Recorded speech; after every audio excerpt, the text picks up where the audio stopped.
¿Ahora veis pantalla? Sí. Sí. Vale, ahora voy a que se vea mejor. Si no, Bueno, no sé si habréis echado una ojeada a los apuntes que he dejado colgados. ¿Vale? Yo sé que es un breve repaso del año pasado, pero aquí nos vamos a centrar únicamente en lo que realmente vamos a manipular, que es el oído externo y el, como mucho, el oído medio, por lo menos el saber interpretar algún tipo de patología o cómo debemos de maniobrar cuando nos encontramos alguna patología de esta índole. Sabéis que la principal función del oído es esa vía hasta lo que es la ventana oval y es convertir la onda sonora, el sonido que nos viene, en vibraciones que estimulen lo que son las células ciliares.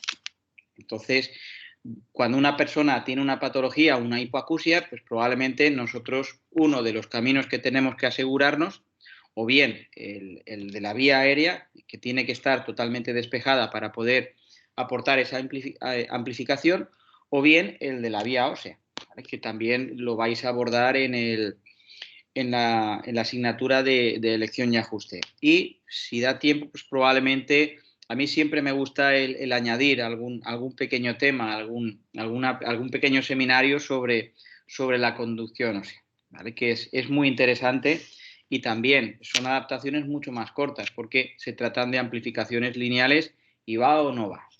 Entonces, nosotros lo que vamos a abordar sobre todo y lo que vamos a manipular sobre todo es el oído externo. Lo primero de todo es observar lo que es el pabellón auricular, que es donde probablemente fijemos tanto lo que es el audífono en todos sus formatos, como el molde o adaptador que vayamos a utilizar. Y sobre todo, el saber de alguna manera conocer bien lo que es el conducto auditivo externo para saber cómo tenemos que maniobrar y manipular ese CAE. Entonces, a ver, ¿quién está esperando a entrar? Vamos allá. Un momentito, perdonar que entre alguien más en la sala. Vale, continuamos. Es importante el conocer todas y cada una de las patologías que se nos puedan aparecer, porque aún así nosotros vamos a ver alguna patología y probablemente la remitamos a lo que es el especialista, porque nosotros no estamos capacitados, no estamos facultados para poder manipular esos oídos, ni tan siquiera el diagnosticar algún tipo de patología. Sí que a título interno sí que podemos emitir un informe al especialista y remitirlo con lo que hemos podido observar. Probablemente pueda o no pueda tener tratamiento ese tipo de patología, pero en el caso de que no tenga tratamiento, pues probablemente necesitemos el visto bueno del especialista, en este caso del otorrino, para que podamos manipular ese oído. Entonces, a mí no se me ocurre el manipular un oído cuando yo tengo un colesteatoma o cuando yo tengo una estenosis de conducto o cuando yo tengo una micosis, si previamente no la ha observado, no la ha visto, no la ha tratado lo que es el especialista. Aquí tenéis una imagen donde están las partes más importantes de lo que es el pabellón auricular, de la oreja en sí. Es importante que las conozcáis todas porque todas y cada una tiene su función. ¿Vale? Nosotros sí que está claro que tenemos un nervio auditivo, pero la percepción del sonido sobre todo viene fundamentada y diferenciada por las características que tenemos todos y cada uno en nuestras orejas o en nuestros pabellones. De ahí el efecto Pina de cualquier audífono viene por esa característica de la oreja. Entonces, por eso que es fundamental el que veáis que ninguno de nosotros tiene una oreja igual o similar a la que a las personas que podamos conocer, y por eso es por lo cual cada uno de nosotros, por muy bueno que sea el audífono, por el cálculo que nosotros hagamos, cualquiera de nosotros, si tenemos una pérdida y vamos a tener que utilizar un audífono, vamos a tener una percepción totalmente diferente del sonido. Cualquiera de nosotros que escucha música no percibe el sonido de la misma manera que la persona que está al lado de nosotros, pero por esta característica, por el efecto Pina que tenemos en el oído.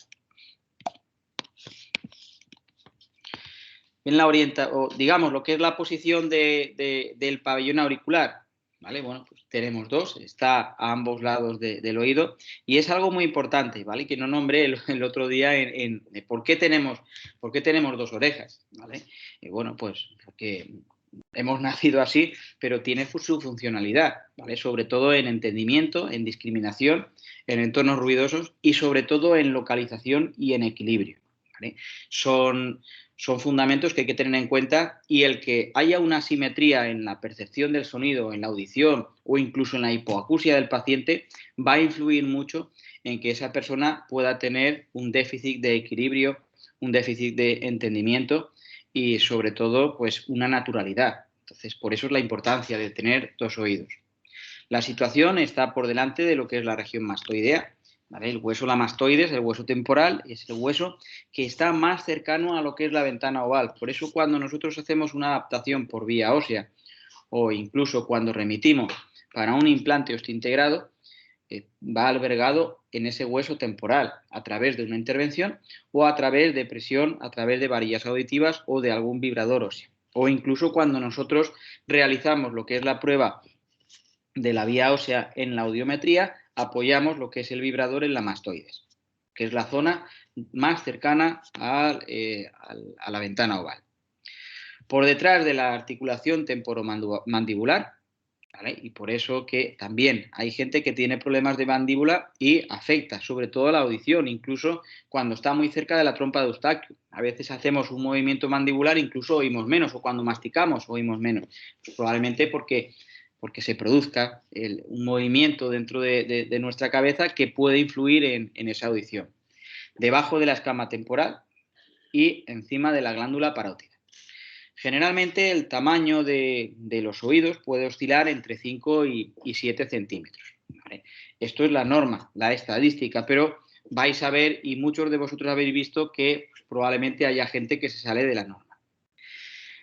Lo que más vamos a trabajar, sobre todo para la elaboración de un molde, cuando tengamos alguna incidencia en el molde, es muy importante que conozcamos estas partes de lo que es el pabellón auricular. El hélix, el antihélix, el trago, antitrago y lóbulo. Y fundamentalmente lo que es el conducto auditivo externo.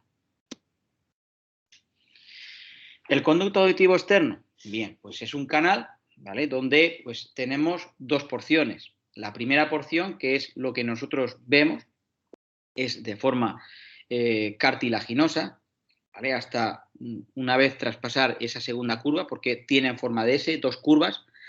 Y la segunda parte, el último tercio, pues está formado por material óseo.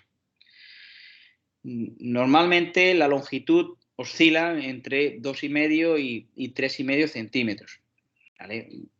Pero normalmente es la norma. Sí que el que una persona tenga las dos curvas diferenciadas va a favorecer muchas cosas. Va a favorecer o va a perjudicar en muchas cosas. Va a favorecer porque en el supuesto de que esa persona pueda tener o pueda ser candidata a la adaptación protésica, probablemente esas dos curvas lo que nos van a ayudar es a hacer una sujeción dentro de lo que es el CAE. Por el contrario, si tenemos un CAE muy recto, ahí es donde vamos a tener problemas de adaptación, porque cualquier movimiento mandibular o cualquier gesticulación o al masticar, si no tomamos las medidas adecuadas en ese molde o en ese adaptador, probablemente expulsemos hacia afuera lo que es el audífono. Hay mucha gente que, oye, mira, Raúl, es que me has hecho un molde, pero se sale porque o bien no se ha hecho una toma de impresión correcta o bien porque el conducto es muy recto y favorece cada vez que nosotros tenemos un movimiento mandibular el que el molde lo expulsemos. Para eso hay métodos, hay técnicas para evitar todo esto. En un molde pues se puede añadir lo que es una parte basal, una cuña de sujeción, en un adaptador normalmente un hilo de retención. Hay diferentes soluciones para este tipo de problemas. También cuando aparecen dos curvas, también es esos conductos, y si el diámetro es mucho más estrecho, pues se favorece lo que es la formación de cerumen. Eso es importante. Y luego también el que tenga esas dos curvas, eso es lo que también va a diferenciar a la percepción de lo que es el paciente. Fijaros que va a haber un término que voy a utilizar muchísimo a lo largo de todo el curso. Y me imagino que en los 2 seminarios prácticos que hicimos el pasado año o hace unos meses, también creo que lo he nombrado. Hay mucha gente que, saliéndome un poco del tema, hay mucha gente que dice, bueno, es que la ley me exige a que yo tengo que tener un aparataje y bueno, me he gastado un dinero y lo tengo ahí abandonado. Ese es el problema de la mayoría de la gente.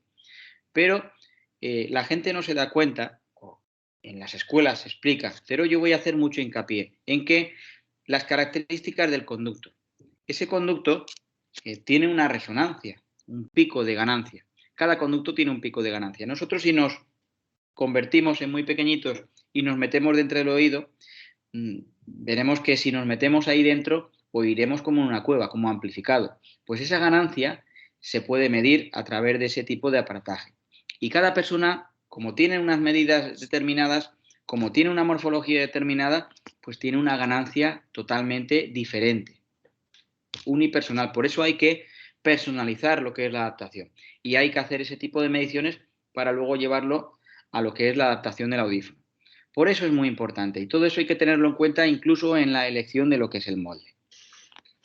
En la parte hueso temporal, pues probablemente no vayamos a trabajar en la mayoría de los casos, pero sí que es cierto en que hay un formato de audífono, lo que es el IIC, el audífono de adaptación profunda, donde sí que probablemente pueda estar albergado en esa parte casi entre ya la parte de unión, nexo entre lo que es el cartílago y lo que es el hueso. Ahí es donde realmente iría albergado este tipo de adaptación y donde pues habría que ver la funcionalidad y si ese paciente podría ser candidato a recibir este tipo de adaptación. Yo hablo, si voy muy rápido me lo decís o si tenéis alguna pregunta, también me encanta que vosotros también participéis. Bien, sabéis que hay una vascularización, ¿vale? Por ahí, por esa zona de lo que son los oídos, pasa la arteria carótida externa, la arteria auricular anterior y posterior y la arteria timpánica.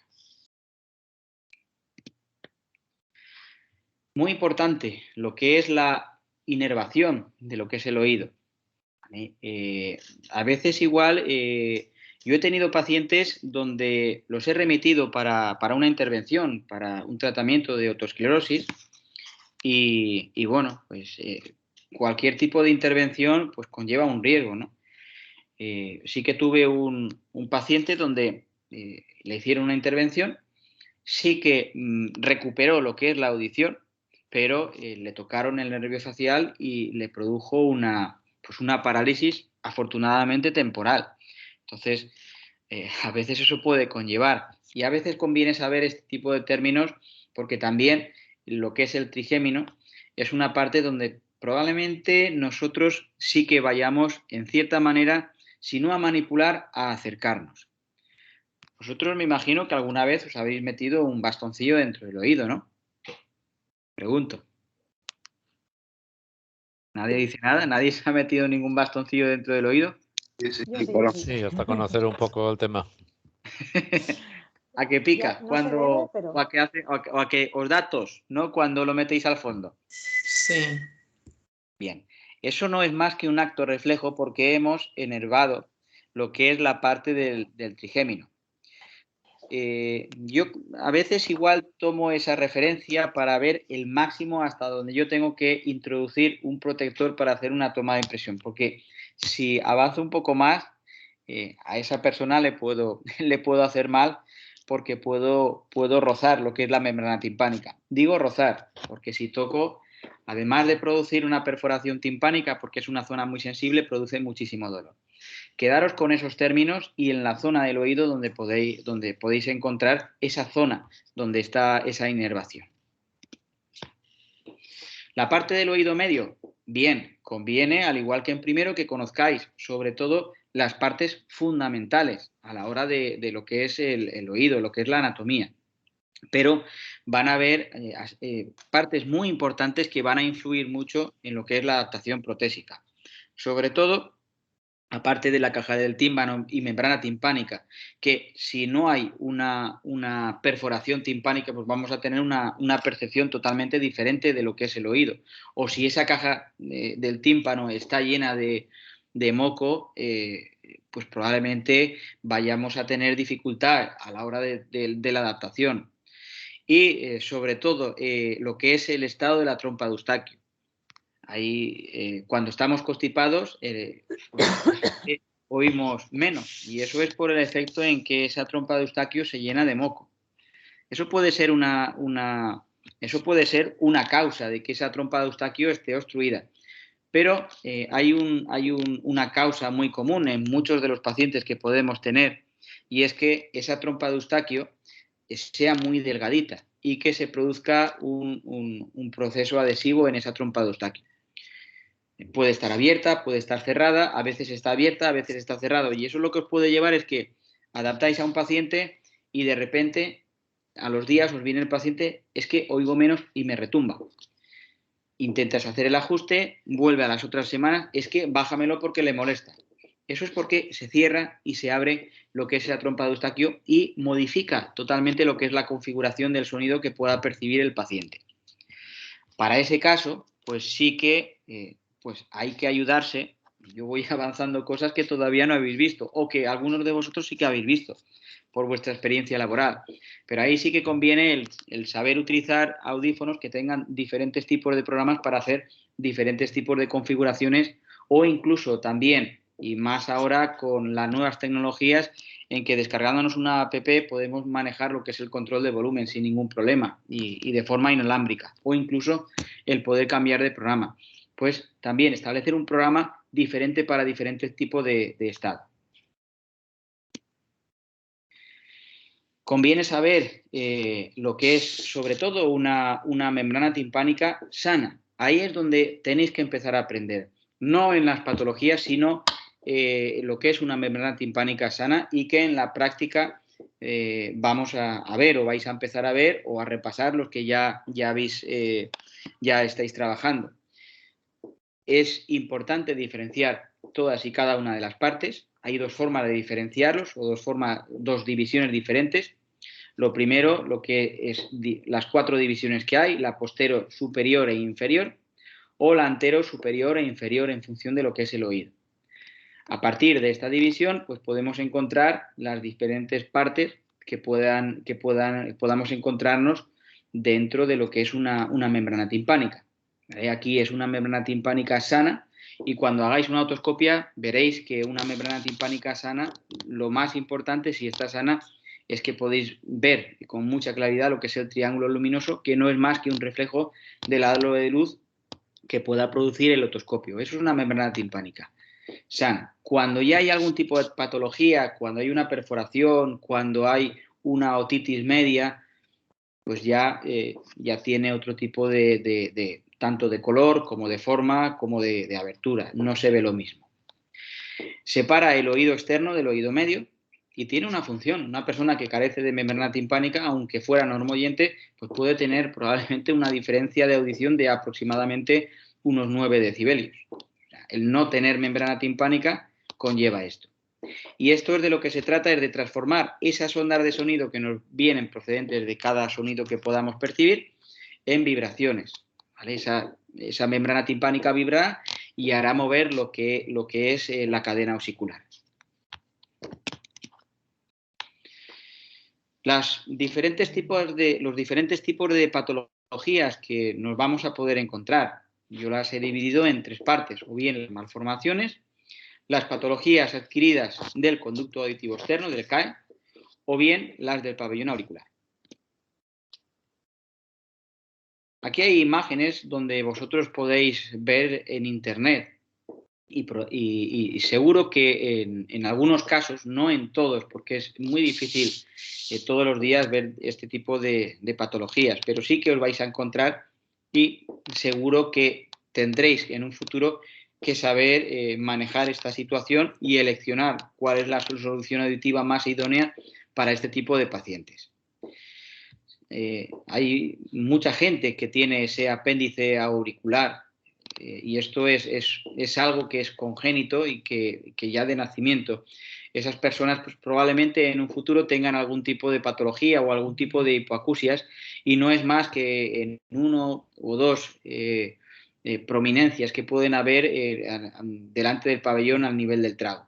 Hay mucha gente, incluso familiares, que sí que tienen esto. No influye sí a largo plazo, pero no influye en lo que es la audición y tampoco en lo que es la adaptación, en el supuesto de que esa persona tuviera una patología o tuviera una hipoacusia. Anomalías de situación no está en la imagen, pero sí que el que pues, tengan una posición, una oreja con respecto a la otra más baja o anterior, eso sí que puede también influir mucho en lo que es la localización del sonido, incluso en la percepción o en el entendimiento en entornos ruidosos. Y las anomalías de tamaño, o bien macrotias, tener orejas muy grandes, o microtias, que a veces coinciden con hipoplasia y atresia del CAE. También lo más vulgarmente hablando, ¿no? Lo que son las orejas de Pepe Soplillo, y más ahora que por culpa de estas mascarillas, pues esta patología va a ser mucho más común, ¿no? El que nos hayamos deformado lo que son las orejas.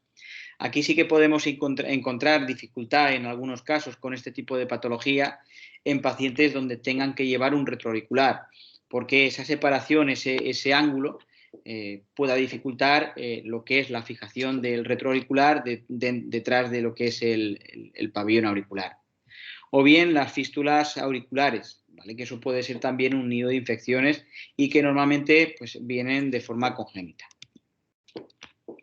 Malformaciones que nos podemos encontrar en el CAE, pues algo muy común, lo que es una estenosis de conducto o aumento de la curvatura. Esto es algo muy común, sobre todo en los nadadores o en los buceadores, que se va estrechando y no es más que un crecimiento anómalo de lo que es la porción ósea.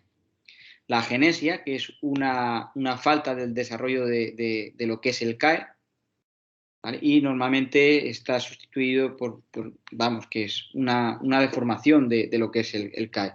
Y luego lo que son los quistes de meato, ¿vale? Que podéis ver en la imagen.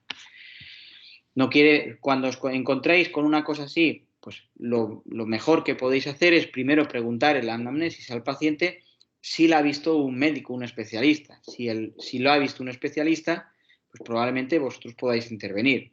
Está claro que en la genesia, en lo que es la falta del desarrollo, ahí no podéis proceder con una adaptación convencional y probablemente haya que estimular, si la ósea lo permite, a esa persona o a ese niño con una adaptación, o bien por un implante o bien a través de conducción ósea.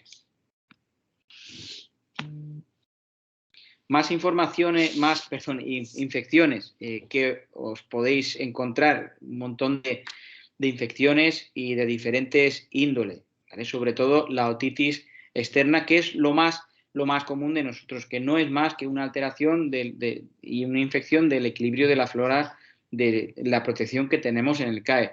Esto es muy común sobre todo en las zonas húmedas y sobre todo en los baños de piscina, porque si nos metemos en la piscina, pues probablemente lo que estemos haciendo con el cloro y los productos químicos es matar esa flora, y cuando hay alguna bacteria, pues enseguida pues se produce una infección.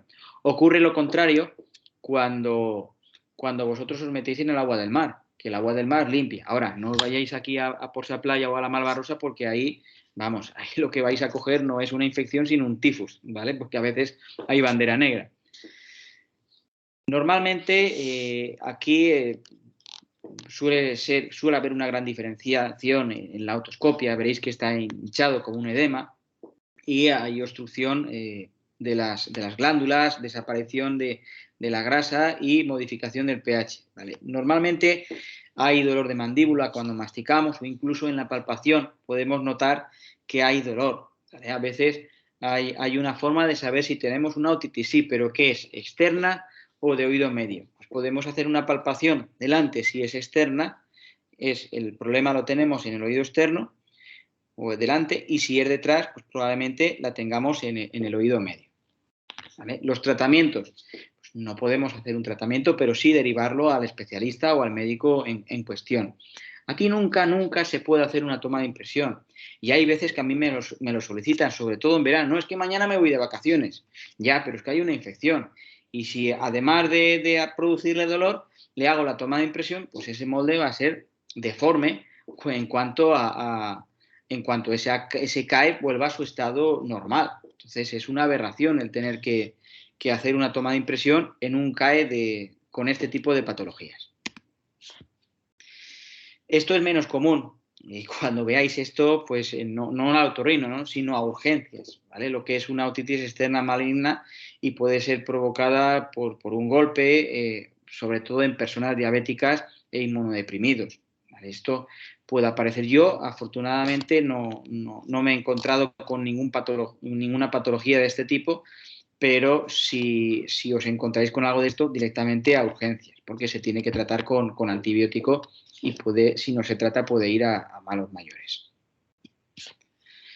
En cuanto a las infecciones víricas, pues cualquier tipo de gripe, cualquier catarro puede de alguna manera el producir una otalgia, una otitis y puede conllevar a todo lo que conlleva, ¿no? A una pérdida de audición ligera, a dolor. Todo eso puede ser producido por diferentes tipos de infecciones víricas.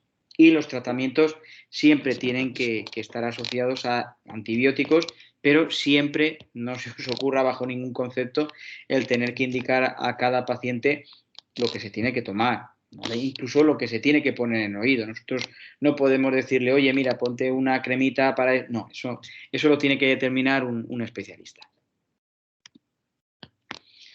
Hongos, ¿vale? O lo que son micosis, hay de diferentes tipos, ¿vale? Que está la cándida y la aspergillus, y se puede diferenciar de diferentes maneras.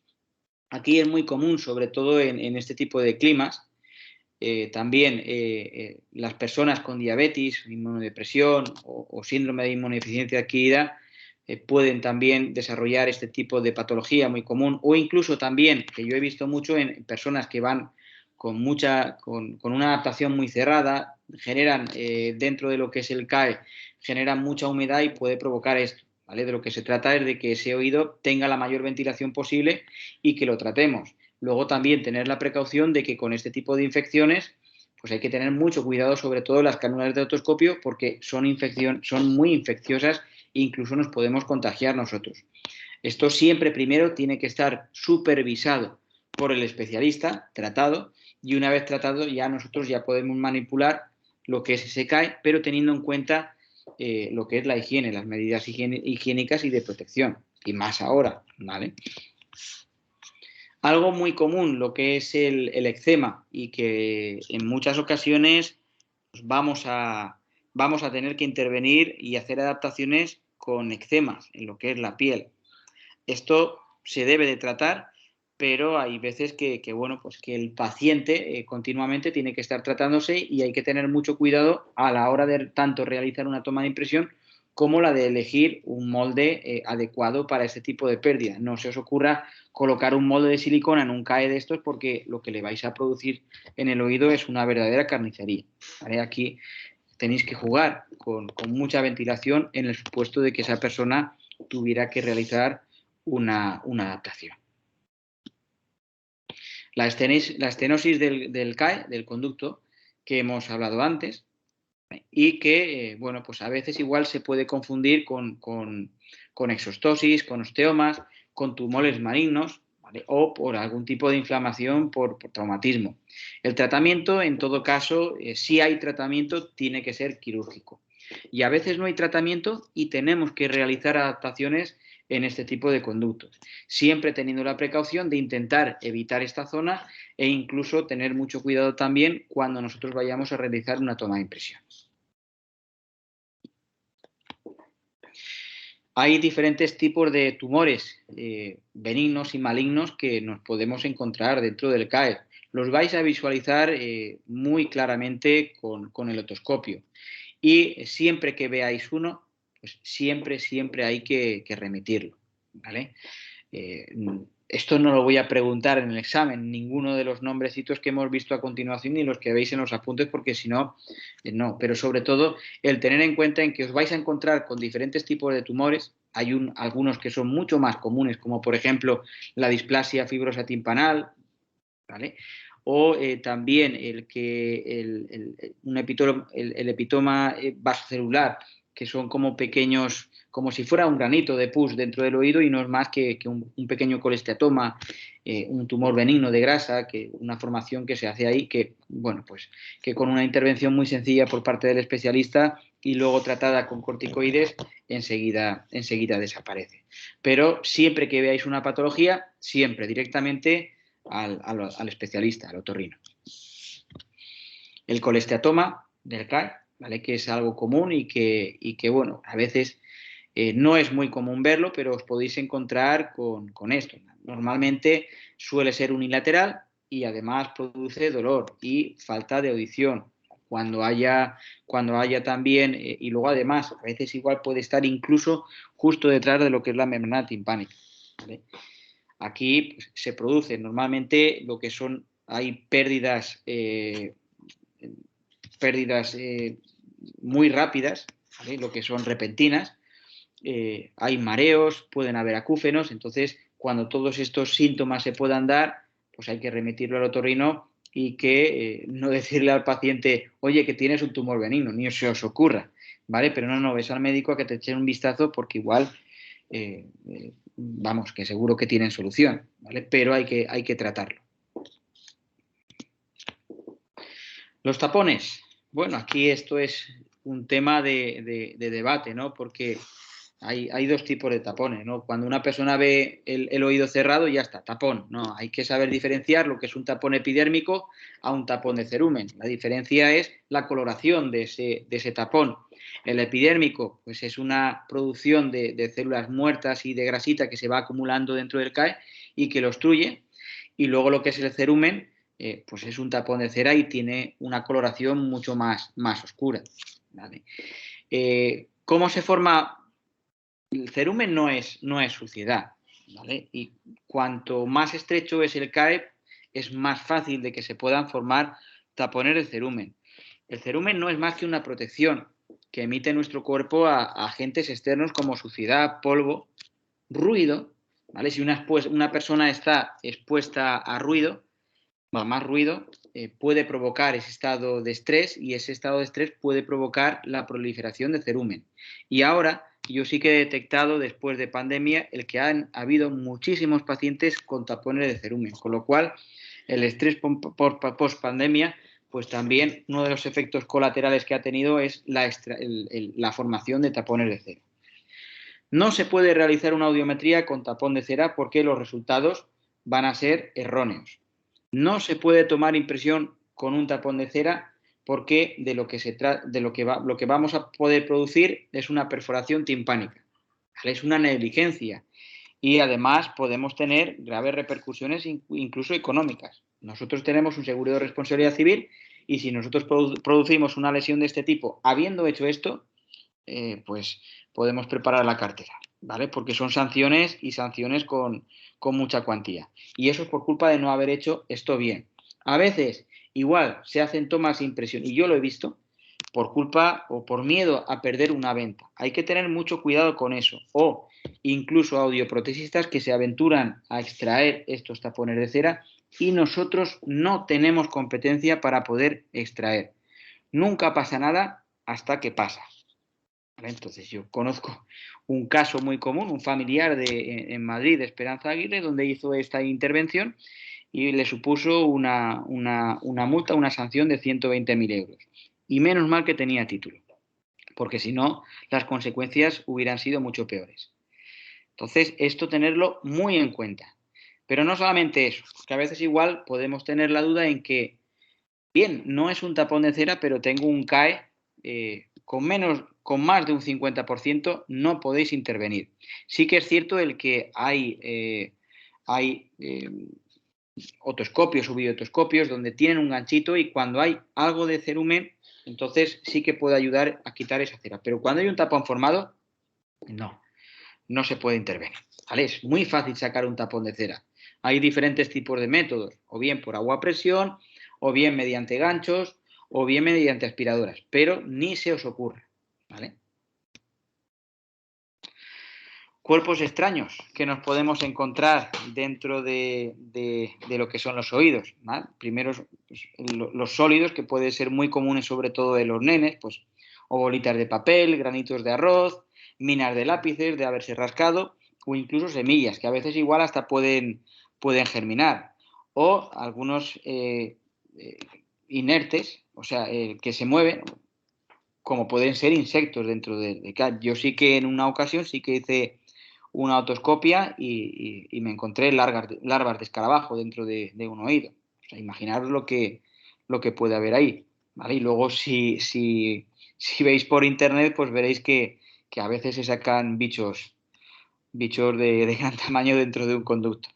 Esto puede producir sensación de oclusión o de taponamiento, un poco de pérdida auditiva, y que, bueno, pues a veces igual, imaginaros si una semilla germina, ¿no? Pues entonces además incluso los que se mueven pueden producir tinnitus y pueden producir incluso alguna infección. Entonces, en ese caso lo que hay que hacer es derivarlo al médico y que proceda a lo que es la extracción.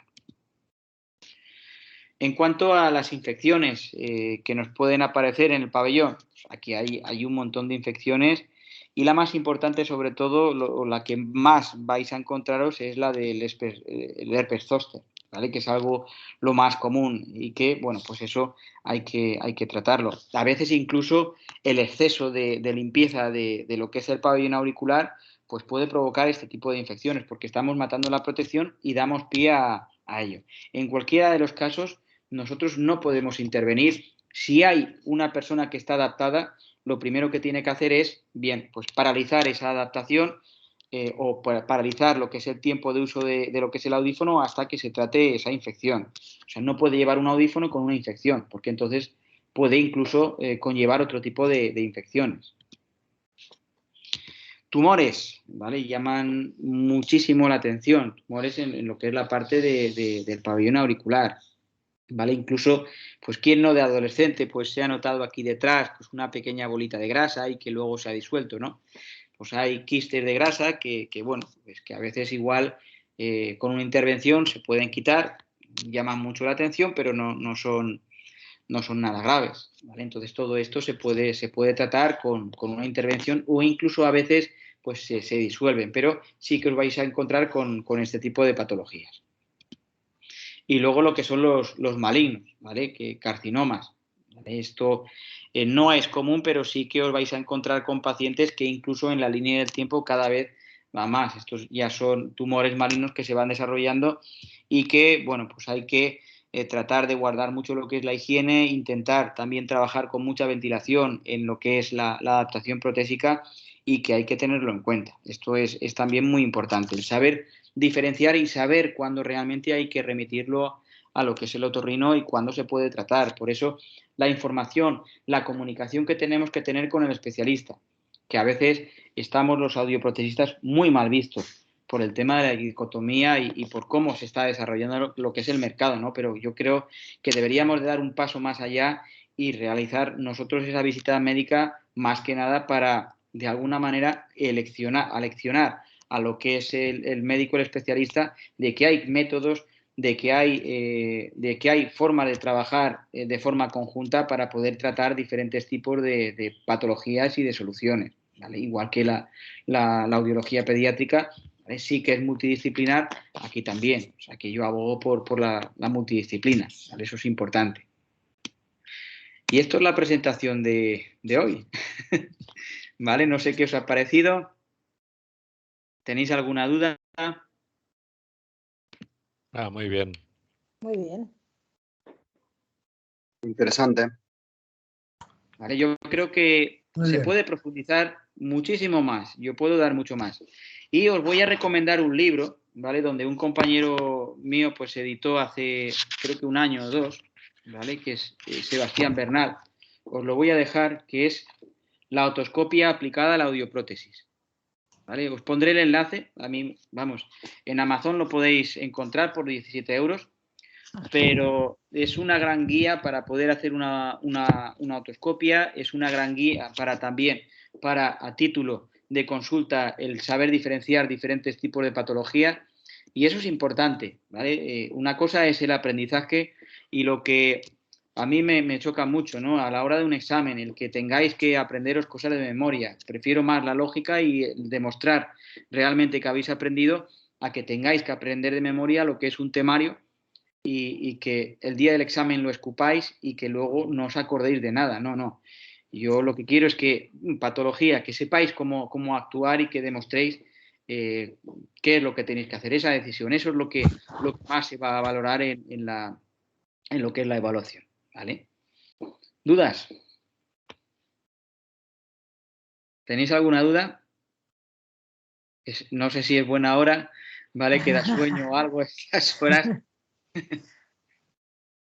¿Vale? ¿Nadie dice nada?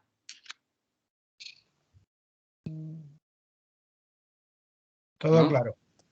¿Todo Muy claro? claro, Raúl. Vale. Bien, pues esta semana creo que lanzaré una tarea que os la pondré, os daré aproximadamente unos 15 días para que podáis desarrollarla, ¿vale? Porque nos obligan a ello, ¿no? Y que así es una forma de que vosotros también vais haciendo pues un seguimiento de lo que estamos dando. ¿Vale? No voy a apretar tampoco mucho, no os voy a cargar, ¿vale? Porque sé que muchos tenéis cargas y va a ser algo equilibrado, os lo aseguro. Lo importante es que sobre todo que de esto saquéis el que aprendáis, ¿vale? Eso es lo fundamental, y que cada una de las sesiones que hagamos, pues que os sean útiles, que están colgadas y que siempre vais a poder consultar, eso no hay ningún problema. Yo también, no solamente aquí, sino en YouTube también las dejo colgadas por si acaso, ¿vale? El día de mañana no tenéis acceso a esta plataforma o no la podéis descargar, para que en su día la podáis visualizar, ¿vale? Genial. Pues nada, esto es todo por hoy. Bien, ¿Vale? gracias, Raúl. Muy bien, Que gracias. tengáis una muy buena tarde, ¿vale? Igualmente. Y nada, cualquier duda que Igualmente. tengáis, cualquier cosa, pues aprovecho que soy también vuestro tutor, que nada, que estoy a vuestra disposición, ¿vale? Muy Muy bien. bien. Muy Muchas bien, gracias. Perfecto, Raúl. Venga, Muy bien. vale, hasta buenas luego. tardes. Que vaya Venga. bien. Buenas tardes. Adiós. Hasta luego. Adiós.